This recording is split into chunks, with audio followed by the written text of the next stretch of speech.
Sabe aquele mistério no mundo das criptomoedas?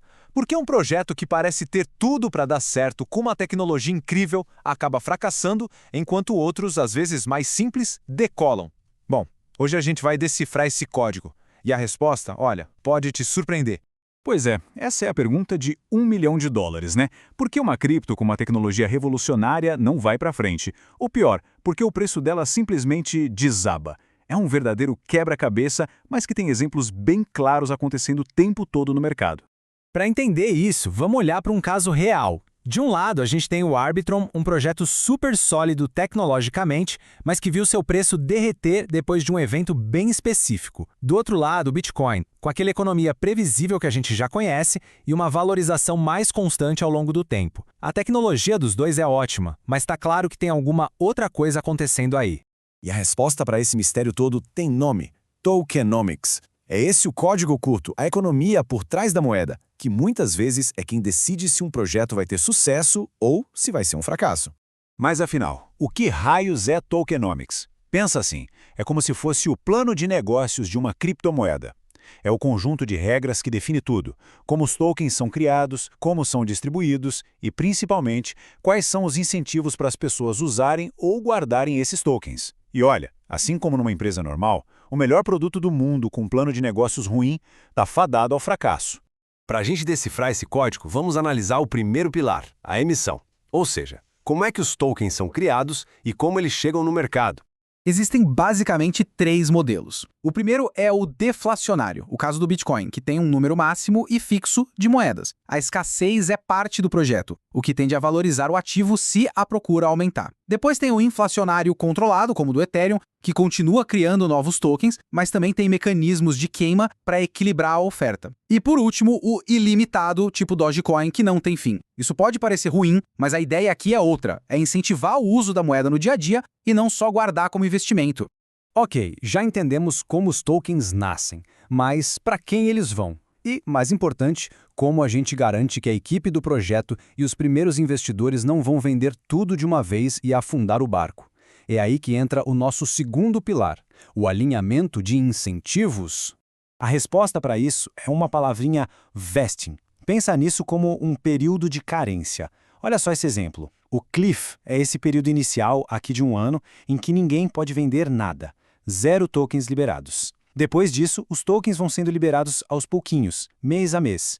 Isso força todo mundo a continuar comprometido com o projeto a longo prazo. Agora, essa parte aqui é crucial. Para onde vai cada fatia do bolo? O ponto que a gente tem que ficar de olho é na soma das fatias da equipe e dos investidores privados.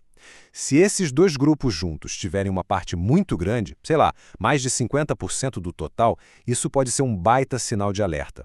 É um risco enorme de pressão de venda lá na frente.